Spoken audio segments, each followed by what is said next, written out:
एक ढकोसला करके अखबारी इश्तिहारात के थ्रू अपने आप को बड़ा अच्छा एडमिनिस्ट्रेटर शो करके पूरी दुनिया में अपने मुल्क के अंदर वो चला रहे थे निजाम। बट अब तो सोशल मीडिया का दौर है और ये 2 महीने के अंदर आपने देखा कि जो ये कहते थे कि ये स्पीड, शहबाज स्पीड के नाम से इन्हें पुकारा जाता था। सुना है अब खान साहब से राब्ते भी हो रहे हैं, मनाने की भी कुछ कोशिशें हो रही हैं, तो मुतालिबात को माना जा रहा है या क्या होने जा रहा है? जी हमने पहले भी कहा था और अब भी कह रहे हैं कि हम इस मुल्क में कोई इस तरह का काम नहीं करना चाहते कि मुल्क पीछे की तरफ जाए। हमारे साथ जो हुआ हुआ, हम ये कहते हैं कि हमारा एक ही पॉइंट है और वो पॉइंट ये है कि आपने इस मुल्क में जो जमहूरी सिस्टम, वेस्टमिनिस्टर सिस्टम फॉलो करते हैं, उसमें जो राइट दिया गया है वो अवाम को दिया गया।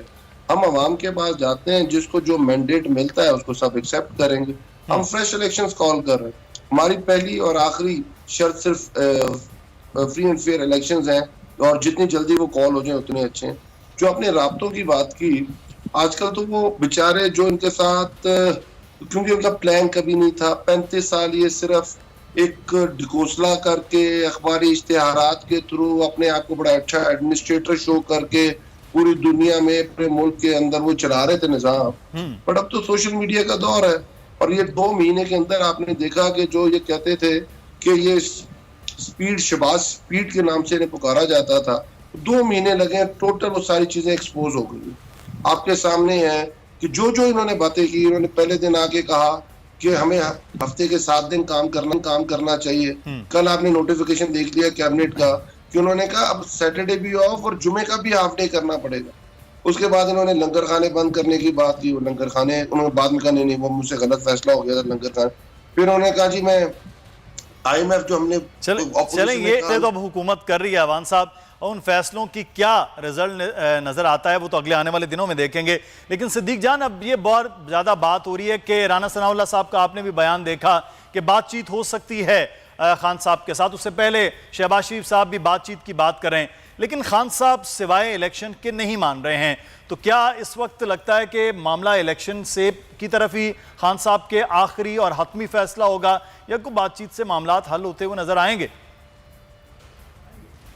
देखिए, मैं तो ये समझता हूँ कि जिस तरह की चीज़ें हो रही हैं तो मामला इलेक्शन की तरफ तेज़ी से जा रहे हैं और इस हुकूमत के आने का जो मकसद था उसमें से कुछ मकासद इन्होंने अचीव कर लिए हैं, जिसमें इन्होंने EVM ख़त्म कर दी, इन्होंने ओवरसीज़ पाकिस्तानियों को वोट का जो हक था वो ख़त्म कर दिया, इन्होंने कुछ नैब में तरमीम कर ली, चेयरमैन नैब अब इन्होंने अपना लगाना है, और इन्होंने जो बाहर बैठे मियाँ नवाज शरीफ जो कि इश्तिहारी हैं उनको पासपोर्ट जारी कर दिया।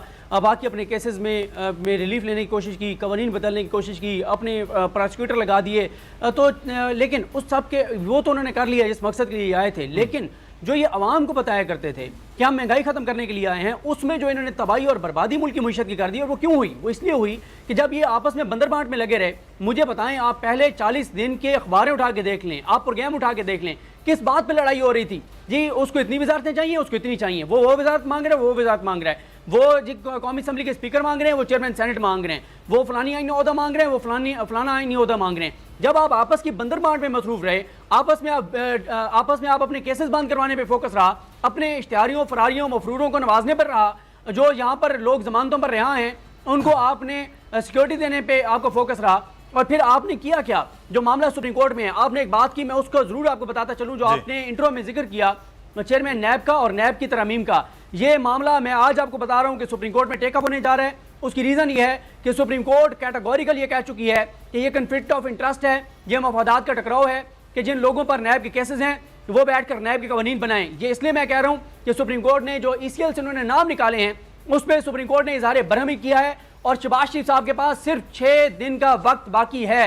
6 दिन के अंदर अंदर उनको उन तरमीम को जो उन्होंने रूल्स में तब्दीली की है उसको कानून के दायरे में लाना होगा, वरना सुप्रीम कोर्ट बड़ा हुक्म जारी करने जा रही है कि वो वजीर जो खुद ECL पर थे उन्होंने ECL के रूल्स को बदला और हजार लोगों के नाम ECL से निकाल दिए गए। साथ सुप्रीम कोर्ट ने कैटेगोरिकल कह दिया है कि चेयरमैन नैब का मामला जो है उसको सुप्रीम कोर्ट देखेगी कि ये कैसे हो सकता है कि जो नैब के मुलजिम हैं, जो नैब के जमानतों पर रिहा हैं, वो बैठकर चेयरमैन नैब लगा रहे हैं अपनी मर्जी का। और जो इन्होंने तरमीम की हैं, आपको मुदस्सिर इकबाल साहब एक प्रोग्राम उन तरमीम पे करना चाहिए। आप अगर उन पे प्रोग्राम करेंगे तो आपको अंदाजा होगा एक एक तरमीम से इनके तमाम लोगों के केसेस बंद हो रहे हैं। इन्होंने अपने तमाम वकील बिठाए जो इनके केसेस लड़ रहे हैं। ये रिकॉर्ड पे चीजें आ जाएंगी, थोड़ा सा काम करने की जरूरत है। सिद्दीक, यहाँ पर मैं एक सवाल, यहाँ पर आपकी बात से सवाल है, आप कह रहे हैं 6 दिन का मामला है सर, जिसके लिए हुकूमत की, जिस चीजों के लिए वो की, वो किस तरह से इन तमाम तर चीजों को कानून और आइन के दायरे में लाएंगे? तो वो तो फिर सारे फंस जाएंगे इस वक्त जितनी भी जमातों में हुकूमत में लोग मौजूद हैं।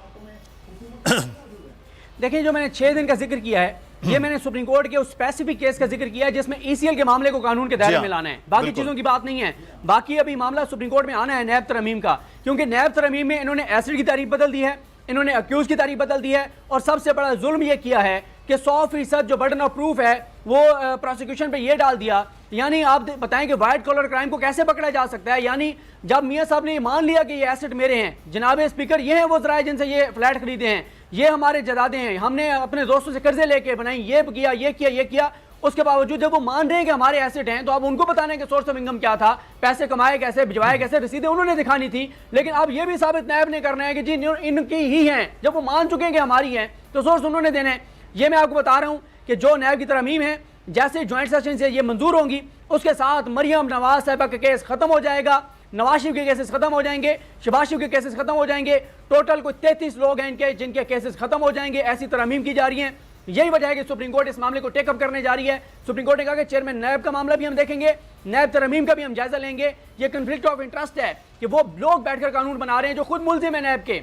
अब देखें, नैब के मुल्जमान बैठ के नैब से ब्रीफिंग ले रहे हैं, नैब के कवानीन बना रहे हैं, तो ये मामला टेकअप होने जा रहा है। और जो मैंने इलेक्शन की बात की कि इलेक्शन की तरफ मामला क्यों जा रहे हैं, इकॉनमी इनसे कंट्रोल नहीं हो रही, इसहाक डार और मिफ्ता इस्माइल की लड़ाई है, एनर्जी के मामला, लोड शेडिंग के मामले में 5 लोग वजारत चला रहे हैं, आपस में इख्तलाफात हैं, मरियम नवाज शहबाज शरीफ कैंप आमने सामने हैं, आधी हुकूमत यहाँ से चल रही है, आधी लंदन से चल रही है, महंगाई बेशुमार हो गई है, लोड शेडिंग क़यामत की गर्मी में आपके सामने है, कवानीन जो इन्होंने बदले वो सुप्रीम कोर्ट ने टेकअप कर लिए। तो कोई चीज़ इनसे नहीं समझ रही, कोई एक मुआशी इशारिया इनके दौर में पॉजिटिव नहीं है, इनसे ये अपने बोझ से गिरेंगे। यही वजह इमरान खान साहब ने लॉन्ग मार्च 2 की जो तारीख है वो नहीं दी, और वो उस पर अगर बात करेंगे तो उस पर तफसील से बात करेंगे। सब्सक्राइब करें और बेल दबाएं ताकि कोई खबर रह न जाए।